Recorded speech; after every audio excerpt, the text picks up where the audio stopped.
They say the sun never truly sets, but one day it almost did. Far to the north, beyond rivers that had turned to silver and skies that never changed color, a long winter had swallowed time itself. The world had grown still. Even the wind forgot how to blow, until one small creature decided he'd had enough. His name was Toko, a ground sloth barely 3 feet tall, with fur the color of mud and eyes full of trouble. The kind of eyes that look at danger and go, maybe I can climb that. You ever met someone like that? Or maybe you are that someone. Well, if you are, you'd get along with Toko just fine. It began with a leaf. A single, tiny, green leaf blowing through a world made of white. Toko caught it in his claws like treasure. Would you look at that? A salad from the heavens! But when he sniffed it, something inside him stirred. A memory of warmth, of sunlight, of rivers that laughed instead of froze. He looked to the horizon and whispered, "If there's one leaf, there must be more." And just like that, the idea hit him. Hard. If he could find where this leaf came from, maybe he could find a place where the cold couldn't reach, a place of light, a place of forever summer. He called it the Frozen Valley. Everyone else called it a bad idea. Toko didn't travel alone for long. Trouble never does. First came Mira, a prehistoric bird with one good wing and a voice that could scare thunder itself. You? Find the sun? You can't even find your own shadow. Hey, I found you, didn't I? Then there was Grog, a woolly rhinoceros who thought before he spoke, which meant he rarely spoke at all. He followed Toko mostly out of boredom, and because Toko once shared half a frozen mango with him. And so the three set off across the tundra, the loud, the quiet, and the lazy.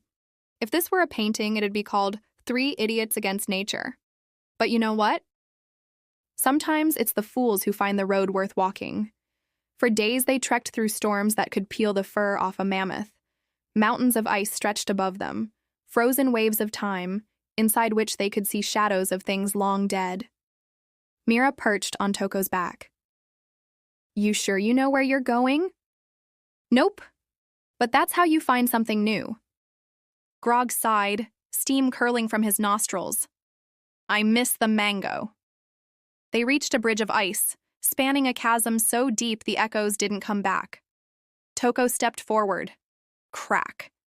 You know that sound that makes your stomach fall before your feet do? That one. The bridge shattered, and they tumbled into darkness. When they landed, they weren't dead. Just lost. Light seeped from crystals embedded in the ice, glowing like trapped fireflies. And in the center of that underground cavern stood something they'd never seen. A tree. A tree of pure frost, branches stretching like silver veins. At its core, a faint, golden light pulsed. Toko's jaw dropped. The sun lives underground? Mira fluttered down, eyes wide. That's not the sun, you genius. It's something else. Grog stepped closer. It's warm. They stood in awe. Then the light flickered, and a deep voice filled the cavern. Who disturbs the heart of the world? The ice shimmered.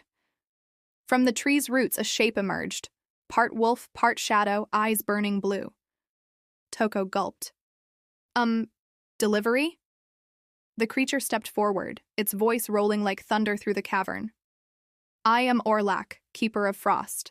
No creature walks this far without reason. We're looking for the Frozen Valley, Toko said, standing, or trying to stand, tall. A place where the sun still shines. Orlak's eyes softened. The valley you seek lies not in the distance, but within the ones who remember warmth. Mira tilted her head. Poetic, useless. Got any directions that don't sound like riddles? The ground shook. Ice shards fell like rain. You come seeking warmth, yet carry fear, Orlak said. To reach the valley, you must first give warmth, not take it.